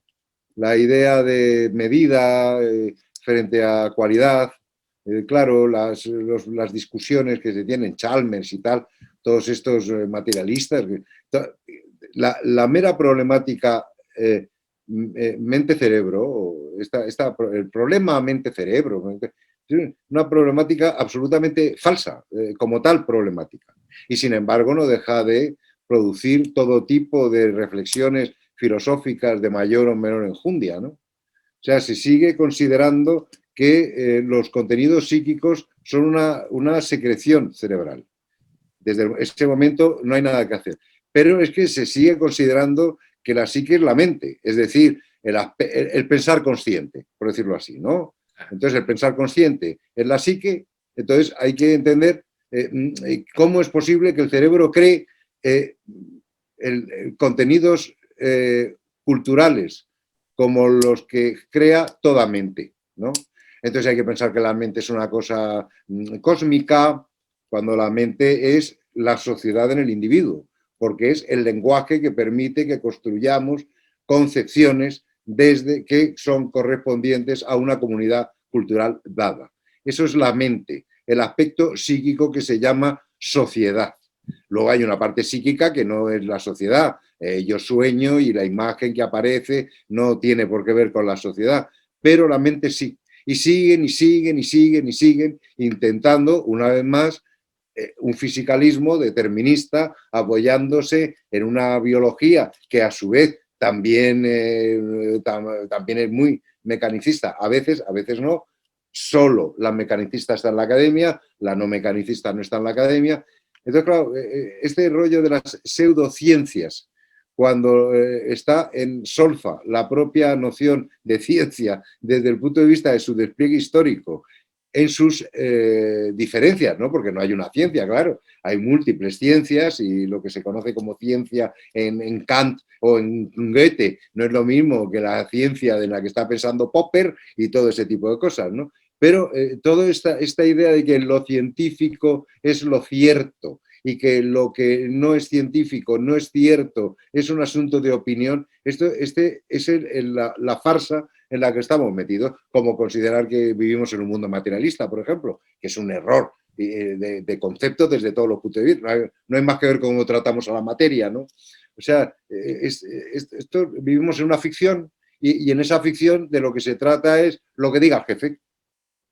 Y lo que diga el jefe desde el psicoanálisis, al principio, Luego ya no, porque luego ya hay muchos jefes en el Claro. psicoanálisis. La Asociación Psicoanalítica Internacional, la Asociación Internacional de Psicología Analítica, en los otros, lo de más allá, en fin, los que van creando jefes de no sé qué. Pero no hay que olvidar que el psicoanálisis surge como una enmienda a la totalidad de la moral victoriana, y que así surge el psicoanálisis a favor de la liberación sexual y a favor de todas y cada una de las liberaciones posibles. Y eso ya, pues claro, se olvida, y luego ya es el psicoanálisis del yo. El paciente tiene que ser como su psicoanalista, porque es el que ha tenido éxito. Si el paciente quiere tener éxito, tiene que ser igual que su psicoanalista, y tal, todo ese tipo de cosas que se planteaban. La mímesis del propio analista. El analista como ya auxiliar, bla, bla, bla, ¿no? Entonces, Tengo dos preguntas que me han surgido a partir de esto que estás comentando, pero van en caminos distintos, aunque a lo mejor tal vez los puedas como unir. Pensaba, por un lado, por charlas que he tenido recientemente con gente de historia de la ciencia, específicamente de la psicología, la importancia de conocer y de comprender todo lo que ha sucedido realmente, ¿no? A partir de un estudio detallado, no solamente de los historiadores oficiales, que son los que endiosan, digamos, a estas personas, sino también de los críticos. Por un lado eso, la importancia de la historia, de cómo se ha conformado la psicología analítica, y por otro lado, también pensaba en, cuando hablaste de lo cultural y lo social, vos sabés que yo trabajo sobre eso actualmente y que he visto bastantes desarrollos últimamente al respecto, y pensaba, bueno, es el momento histórico a lo mejor más adecuado como para que la psicología analítica pueda demostrar, tal vez, me pregunto, ¿no?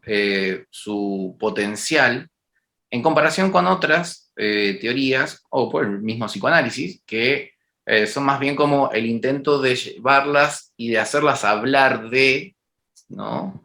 Porque digo, más allá de malestar en la cultura y un par de cosas más, me parece que ya hay como un intento todo el tiempo de decir, bueno, a ver, ¿qué habría dicho Freud sobre, no sé, Tinder, ¿no? O sea, una aplicación de citas, ¿no? Y, o sea, y uno dice, ok, vamos a pensar lo que desde lo sexual, si van, bueno, por ejemplo, pero si no, no hay mucho, ¿no? Y creo que en cambio lo que tiene la psicología analítica, que es algo que hablamos una vez, es esta cuestión de tener como una rama que por ciertos motivos y un desarrollo hasta cierto punto, que está todo, digamos, plasmado en civilización en transición, pero que después se va, ¿no? Lo deja, digamos, un poco, después de haber hecho sus viajes también y sus cosas, pero que podría haberse desarrollado mucho más y que tiene que ver con esta planteo también de lo inconsciente cultural como un intermedio entre lo colectivo y lo personal, ¿no? Y que me parece súper interesante para aplicarlo actualmente a, eh, digamos, acontecimientos que suceden a nivel mundial. sí, hombre, hablas del psicoanálisis, te refieres al malestar de la cultura, pero por ejemplo, una figura como Georges de Verret, que es un psicoanálisis antropológico y tal, aunque tiende más bien en el sentido este de el Edipo del indioamericano, digamos, aunque tiende un poco a eso, un poco, pero todas estas cosas, Roheim, Company, ¿no? Todo esto no es el malestar de la cultura. Ha habido mucho desarrollo del psicoanálisis clásico en el campo de las, yo ahora mismo no recuerdo, porque no estoy en Sí, casa, no lo yo puedo te lo citar, planteaba como una especie pero de forzamiento, ¿no? Que lo veo mucho últimamente en lo lacaniano, ¿no? De decir, vamos a forzar para que, a ver, encaje, si total, todo es lenguaje, entonces dentro de todo podemos explicar todo. vamos a ver, todo conocimiento es un campo semántico, ¿no? Sobre esa base, la aplicación del campo semántico al mundo inconmensurable de la cosa en sí, de lo real, da lugar a realidades que son recortes. Nos manejamos con los recortes, pero lo real soporta todo. Lo real soporta a Ptolomeo y a Copérnico, lo real soporta al flogisto y el oxígeno. No, quiero decir que como tenemos una idea fundamentalmente, la que nos hemos construido en Occidente, evolucionista, digamos, y que es el progreso, evoluciona, la idea ilustrada, digamos, ¿no? Eso, o sea, entonces pensamos que vamos consiguiendo lo que hemos visto es que lo señaló los ensayos retroprogresivos, ¿no? de Paniker, Salvador Paniker. En el año 80, en concreto, se publica ensayo Aproximación al origen, que era la llamada de atención, un poco en la línea del Tao de la física, ¿no? La llamada de atención sobre cómo los grandes descubrimientos de nuestra maravillosa ciencia puntera era de lo que partían los conocimientos tradicionales que nos hemos dedicado a descalificar. Con lo cual, ahí ya toda esta idea de cómo vamos avanzando en la investigación, lo que se está dando es como en ese avance de la investigación lo que vamos es recuperando gran parte de lo que ha sido descalificado.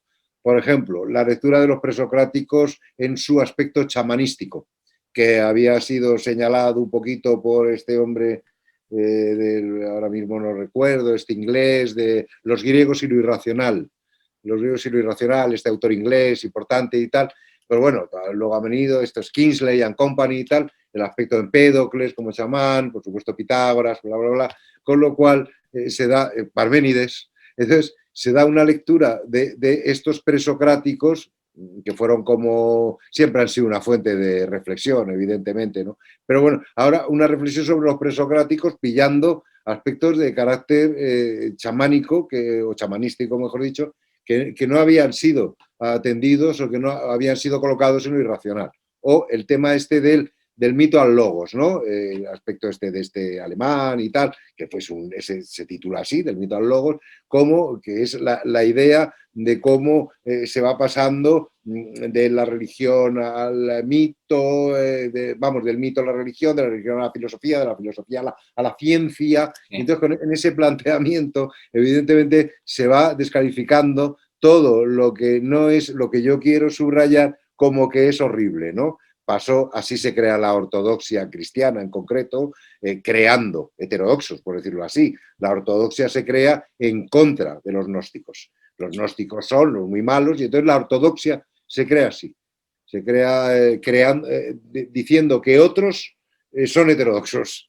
Los otros no eran heterodoxos, los otros eran tan ortodoxos como estos, te quiero decir. Pensaban que era una verdad dogmática, indiscutible, punto, ¿no? O sea que lo que sí es bueno de esta época histórica, posmoderna, tal, es la recuperación de todo lo que ha sido abandonado como estupideces. Ahí Jung es un posmoderno, claro, porque recupera la alquimia como algo que ha sido abandonada como una prequímica cutre, que en parte es una prequímica y vaya química, pero no es solo prequímica, etcétera, los cuentos populares, ¿no? El psicoanálisis de los cuentos de Bettelheim frente al psicoanálisis de los cuentos de von Franz, que encima es la que se construyó la gran obra sobre los cuentos populares italianos después de Grimm, firmada por otro, ¿no? Este tipo de cosas que le pasó a von Franz, ¿no? Y se construyó ella, esta enciclopedia de cuentos populares, ¿no? Pero bueno, quiero decir cómo todo aquello que se ha arrumbado, que las religiones son una cosa cutre, el opio del pueblo, tal, el engaño general, a las religiones como una racionalidad alucinante que determina la lectura del cosmos en función de los grandes símbolos, toda esa transformación. La transformación post-ilustrada de la recuperación romántica de lo que había sido abandonado como, bueno, por supuesto, superstición, como farsa, mentiras, etcétera, ¿no? Y todo el descubrimiento en relación a eso de cómo la gran revolución científica occidental está apoyada, evidentemente, en la revolución científica islámica. Entonces, claro, como en fin, los diagramas que utiliza Copérnico están en obras de físicos árabes de 50 años anteriores, como lo que dice Galileo lo ha dicho 30 años antes al no sé qué, todo eso también, ¿no? Toda la lectura que permite el hundimiento del eurocentrismo racista. Esto es lo que se va al garete. Y ahí entra la crisis de las concepciones de las ciencias. Hay un autor maravilloso que se llama Jack Goody, que es un antropólogo y tal, que tiene muchos libros publicados, ya es un senior, digamos. Y hay un libro publicado recientemente, pero es antiguo, vamos, ya se publicó, es una reedición reciente, que se llama El robo de la historia, donde habla de cómo este tipo de cosas que nos han contado, un poco la misma línea, pero no sigue la línea de la Atenea Negra y tal, pero lo hacía Bernal, cita a todos ellos, ¿no? Pero sigue lo suyo, es un antropólogo clásico que trabajó en Ghana, etcétera, etcétera, ¿no? Poniendo en solfa pues todas estas cosas de Van Pritchard y tal, ¿no? Todo el planteamiento de los salvajes y los civilizados, ¿no? Pues, aclarando que todo esto es cuento chino. Y entonces habla, por ejemplo, de, la gran democracia que surge en Grecia y tal. Bueno, la democracia surge en Fenicia, son los tofetes, que son los representantes del pueblo. Entonces, de eso no sabemos nada, de Cartago no sabemos nada porque ya se lo cargó lo otro y tal, ¿no? Entonces, llamar la atención sobre esto, como el capitalismo existe en Europa a partir del 13 y tal, la cosa que ya se había organizado en China, en la India, que las grandes organizaciones bancarias estaban en Turquía, ¿no? Todo eso como que se había olvidado, ¿no? Y esto es lo que le está recordando. Con lo cual se puede hacer una historia global, que es lo que se está haciendo, no una historia universal hegeliana de los avances de, en fin, los pueblos sin historia y los pueblos con historia, ¿no? Este tipo de cosas de Hegel, sino una historia global de verdad donde lo que aparece y desaparece en cada cultura, momento civilizatorio o civilización, se puede poner en perspectiva, ¿no? Los puentes de hierro forjado de China del siglo VIII, la gran producción editorial de China en el siglo X, etcétera. De eso no, era Gutenberg. Gutenberg que copió la imprenta de tipos móviles de los coreanos del norte que lo habían inventado 50 años antes y que se lo enseñaron los jesuitas a este señor holandés, ¿no? Entonces, esto también está cambiando. Para todo este tema que hablamos de Jung, de qué es lo que ha ofrecido Jung desde el punto de vista de no solo la ampliación de la noción de psique, sino la ampliación de la noción de la psique histórica, de la psique humana en su despliegue histórico, que lo dice Jung claramente. Aquí hay que introducir la historia. Para entender algo de lo psíquico hay que introducir la historia. Y como nos quedemos en el familiarismo de papá, mamá y yo, pues evidentemente no vamos a ninguna parte. Esto es lo que hizo Jung, esa fue la ruptura con Freud, y gracias a eso pues tenemos muchas más cosas, ¿no? Pero en la investigación social, digamos, que la cosa junguiana la introduce Ira Progoff, por ejemplo, es de los pioneros, pero hay un tal Mike Kamen o no sé qué, un sueco también interesante, o un lituano, en fin, estos nombres llenos de diéresis y tal, que hacen una historia, una sociología junguiana, por decirlo así, donde se ve qué pasa en los movimientos de arquetipos, tal, o David Miller, sobre el nuevo politeísmo, etcétera. Sí, todo o ese... Kimbles o Singer, ¿no? Que también son como... Claro, esto ya es los complejos culturales. Claro. Claro. O Henderson, que es un poco también el que... Sí, pensaba eso como una forma de entender, o sea, de entender todos los procesos que se han producido en los últimos años, que efectivamente cada vez hay menos tiempo para pensarlos, ¿no? Cada vez es tan rápido, es tan impactante, que algunas veces es como que estamos todo el tiempo en crisis, entonces es imposible llegar a esa estabilidad en donde podamos mirar para atrás y decir, ok, ahora sí vamos a hacer esto. Sí. Pero bueno, entonces entiendo que digamos que lo estás viendo como algo de historia global, que me parece que es súper interesante pensarlo así. De hecho, he tenido charlas, digamos, con gente de historiadores que trabajan desde esa línea y que me han dicho, mirá, hay que como, una cosa es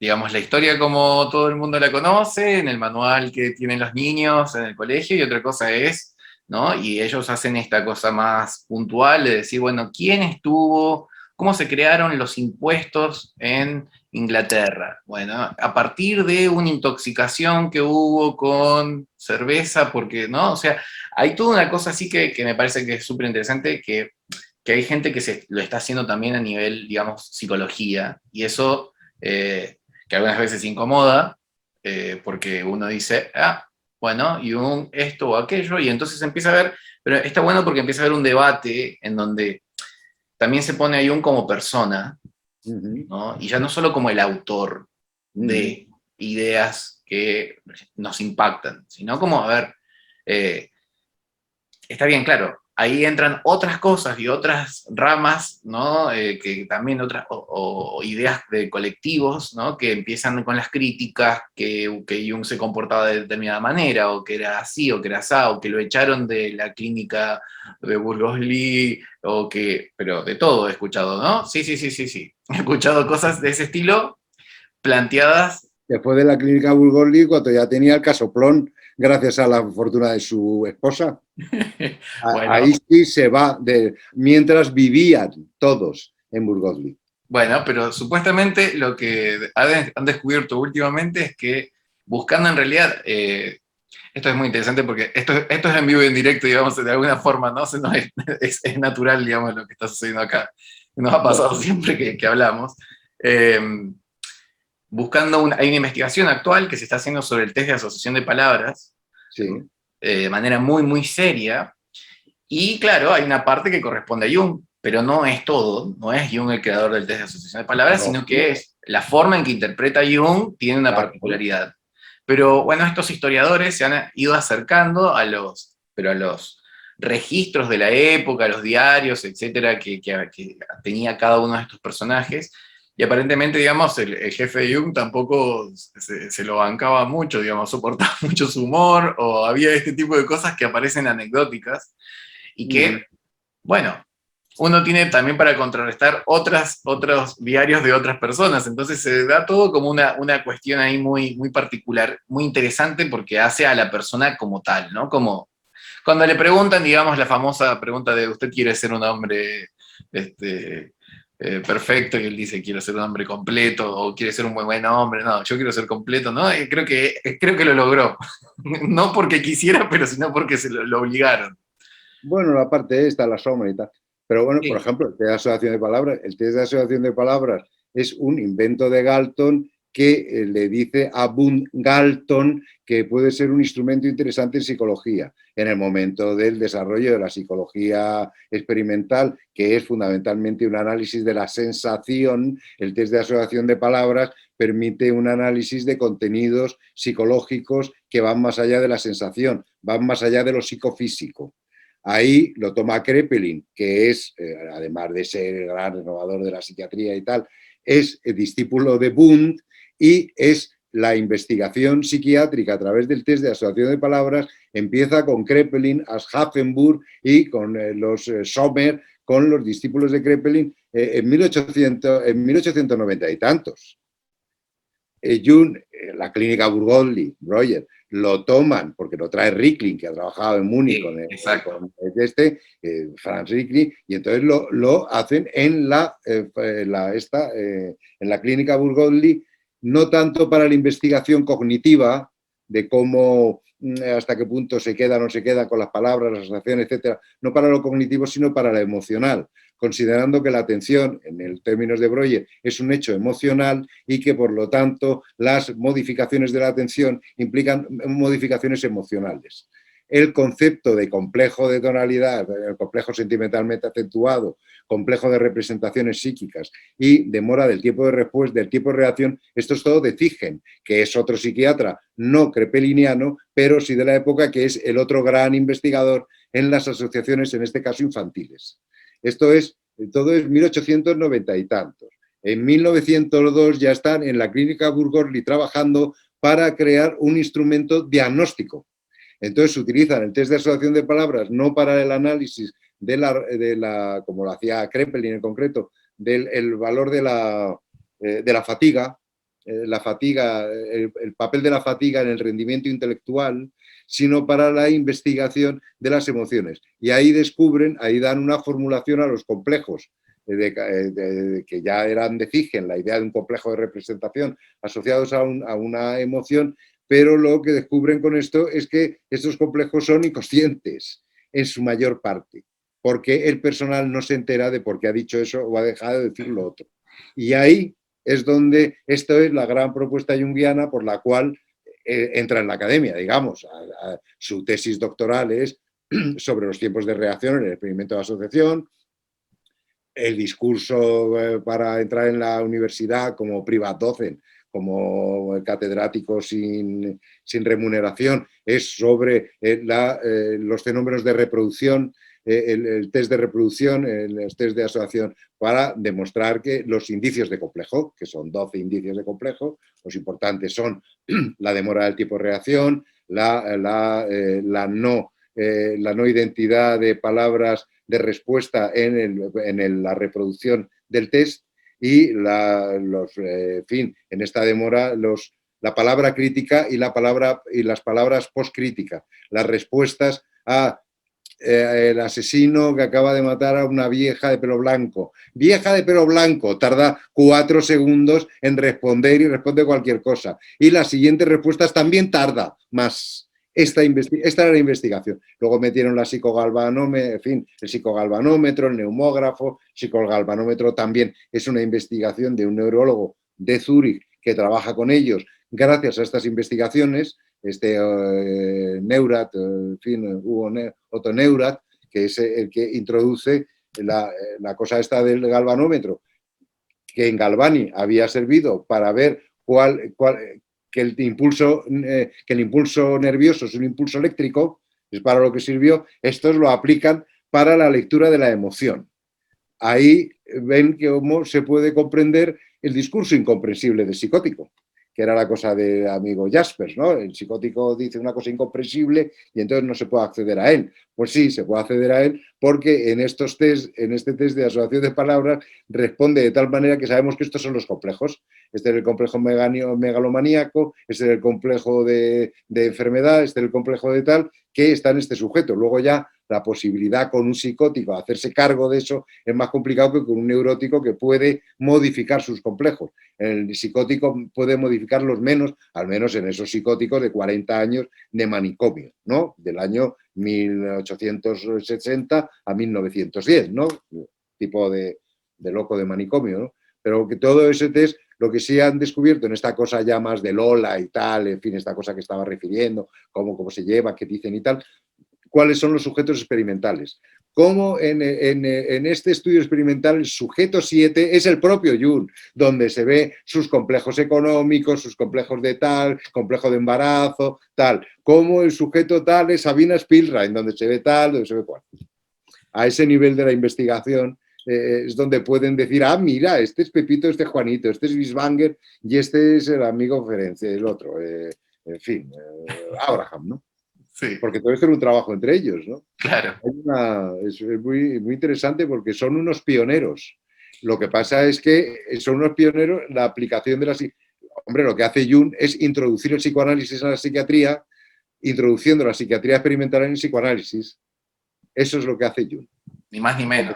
Evidentemente, la psiquiatría tiene que tomar en serio el psicoanálisis y el psicoanálisis se introduce tranquilamente, suavemente en la psiquiatría, llamando la atención sobre cómo la escucha terapéutica sirve para la terapia de la psicosis. Que todo es psicogénesis. No solo la histeria, sino que también la psicosis es una psicogénesis de la enfermedad mental, el volumen 3 de la obra completa. Claro, exactamente. Eso es lo que te iba a decir. Sí. Frente a que es un asunto de carácter neurológico que está mal y no sé qué, bueno, a lo que se ha vuelto ahora, ¿no? Ahora, igual, mira cómo las cosas que me vas haciendo pensar que esto iba a terminar y le quería dar un cierre y ahora se me abrieron otras cosas, porque pensaba, claro, cuando hablabas de estos estudios que había hecho Jung con respecto a esto, pero la tesis doctoral, vos planteaste esto y yo pensaba, ¿no es la de los fenómenos? No. Esa es la tesis de habilitación. Digamos que es la tesis de licenciatura. Ah, ok. Claro, porque yo en cierto momento dudé y dije, porque lo primero que está publicado, digamos, tiene que ver con eso también. Entonces, claro, 1902, lo otro es de 1905. La otra es la tesis doctoral, que le permite ser catedrático de la Universidad de Zúrich. Ahora, ¿qué salto queda, no? Entre una y la otra. Sí, pero claro, en una, aparentemente, bueno, como sabemos que es su sobrina y tal, vamos, su prima, pero independientemente de eso, él, utilizando muchísima psiquiatría alemana, muchísima psiquiatría francesa y todo el tema de Freud, Breuer, la histeria y tal, entonces ahí cómo hace de lo que era el espiritismo, no sé qué, no sé cuántos, cómo hace una investigación científica de los procesos espiritistas. Con lo cual, integra, estos son los contenidos, estas son las personalidades parciales, son los complejos, el abuelo Preisberg, el golfo von Ehrenstein y tal, que es un tipo simpático, y luego la señorita Iben, que es la personalidad futura. Ya está señalando esto, que por otra parte tiene su propia historia, todo el espiritismo, Mesmer and Company y tal, la importancia de todo esto, etcétera, para la constitución de la psicoterapia. Pero bueno, que quiero decir que todo esto de la hipnosis, bla, bla, bla, ahí ya en esa tesis lo que hace es introducir la psiquiatría en esto que le interesa muchísimo desde que descubrió en la biblioteca del padre de Alberteri, descubrió toda esta cosa de la vidente de Prevost y los textos de Zollner y de toda esta gente, ¿no? Pues claro, todos estos señores de la Sociedad de Investigaciones Psíquicas, que se constituye en 1892 o algo así en Inglaterra, todos estos eran, quien no era premio Nobel había inventado no sé qué cosa, ¿no? Richet, Flammarion, Zellner, Crookes, por supuesto William James, ¿no? Los que investan, que ahora lo han recuperado por otra vía, con la cosa de la investigación parapsicológica, evidentemente han recuperado todas las investigaciones de esta gente, que en principio era la presencia de los muertos, pero claro, ya no es la presencia de los muertos, sino los contenidos arquetípicos que se manifiestan, etcétera, ¿no? Y ahí hay un tocho que he comprado últimamente, la mente irreductible, se llama, y tal, que es recuperar a toda esta gente, a los Gorney, a los que cita a Jung en esa investigación, ¿no? Pero claro, Jung hace esto, el salto que pega es crear el dispositivo de la delimitación de complejos. Antes es, por decirlo así, cualitativo. Esta chica dice no sé qué, pone esta voz y dice esta cosa. Ahora lo vamos a hacer cuantitativo. Organizamos un sistema experimental, medido absolutamente, los tiempos de reacción, esto, lo otro, incluso la discusión sobre el tiempo que transcurriría entre la emisión de la palabra estímulo, la recepción de la palabra estímulo, el tiempo que llevaría hacia el aspecto central de la comprensión de la palabra estímulo, la elaboración de esa palabra estímulo para pensar en la respuesta a la palabra estímulo, la fonación de la palabra, incluso esos tiempos intentan medir. El místico Jung, ¿no? Sí. Pero bueno, no, entonces ahí claro que hay una como la creación de un dispositivo para la investigación de lo inconsciente, y lo dice Jung en las conferencias, que tengo muy reciente el tema, en las conferencias Tavistock del año 1935, él dice que hay 3 sistemas para la investigación de lo inconsciente. Primero, el test de asociación de palabras, que sirve para la descripción de los complejos, los sueños, que sirve para la comprensión de todo este mundo inconsciente, y la imaginación activa, que esos son los 3 tal. Él ya no utiliza el test de asociación de palabras, sí lo utiliza en esa época, en el 35, desde el punto de vista forense, desde el punto de vista de la psiquiatría forense o judicial o fiscal, la determinación de las circunstancias del delito y tal, ¿no? Entonces hay un texto de Jung del año 37 que le han llamado, le han pedido a este señor que haga la investigación sobre las circunstancias del delito, que utiliza el test de asociación de palabras en el campo judicial, que se utiliza desde el año 1904, con Wertheimer y Gross y tal y cual, lo utilizan desde el 4, no va muy lejos, no lo lleva muy lejos, da lugar a la cosa esta, a la máquina de la verdad, al detector de mentiras, todo ese rollo que ya no tiene ninguna importancia, se ha visto que no vale para nada porque los espías no les pillan y tal y cual, todo ese tipo de cosas, incluso con potenciales evocados y con registros electroencefalográficos y tal. Pero bueno, ahí se utilizó porque la psiquiatría y la criminología tienen mucho que ver, la figura del hombroso, que unifica criminología y psiquiatría y tal, el epiléptico como la psicosis ligada a la delincuencia y todo ese tema. Claro, todo eso es lo que hay que saber para comprender las investigaciones del año 1904 a 1906, con el neumógrafo y el galvanómetro, que se inventa además, Jung se inventa un sistema del galvanómetro para que pueda el registro ser más largo y no quede tan corto. El místico Jung. Excelente. Enrique, podríamos hacer esto todos los días y creo que no nos aburriríamos nunca. No, claro, es el ámbito de la cosa, ¿no?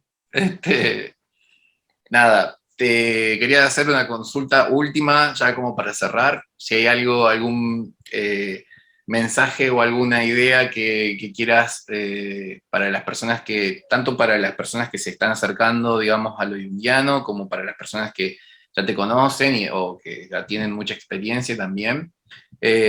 ¿Por dónde ves, digamos, que podrías como sugerir a la psicología analítica en estas exploraciones nuevas que se pueden hacer?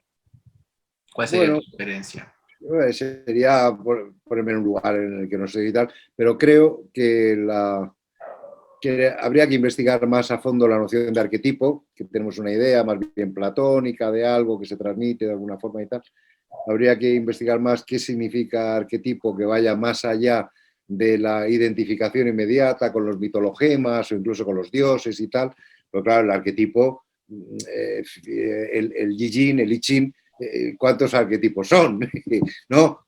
64 multiplicado por 6 tal vez, o por el combinatoria de 6. O sea, que investigar sobre la noción de arquetipo como estructura que construye significado, que es la idea.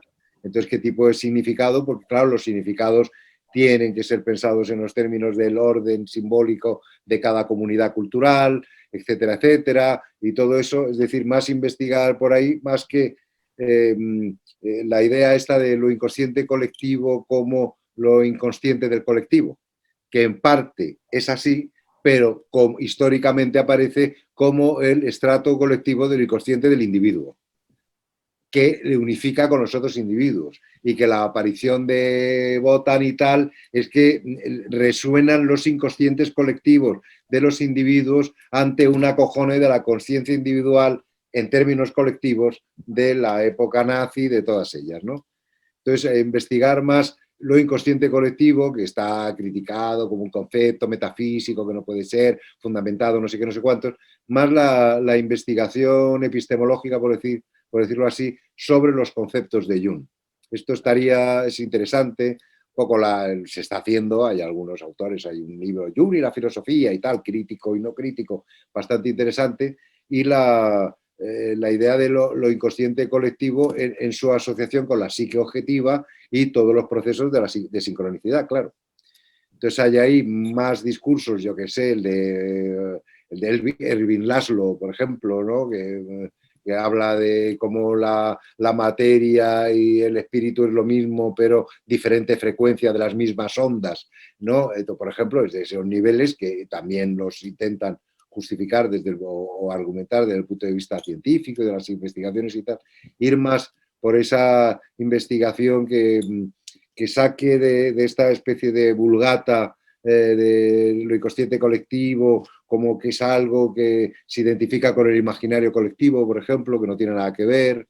No se sabe que conciencia colectiva es un concepto de Durkheim, por ejemplo, todo este tipo de cosas, ¿no? O la idea, incluso en los propios jungianos, que consideran que complejo era un concepto de Breuer, es un concepto de Ziegen, por ejemplo, ¿no? El propio Karl Mayer cree que es de Breuer y ha trabajado con Breuer en el hospital, o sea que debería saber que es de Ziegen, ¿no? Pero bueno, quiero decir que también hay una serie de investigar más a fondo esos conceptos, salir de la tipología como caracterología, es que yo soy del tipo X y tal, todo ese tipo de cosas que aunque Jung continuamente señala que no es una caracterología, sino una tipología que no define psicología, sino que define contenidos psíquicos, es como que nada, ahí está el Myers-Briggs que dice cuál es tu tipología y con quién te tienes que casar y tal. Una vez más, una especie de eneagrama o la lectura de la astrología para ver cuál es tu pareja ideal, ¿no? O sea, la investigación en serio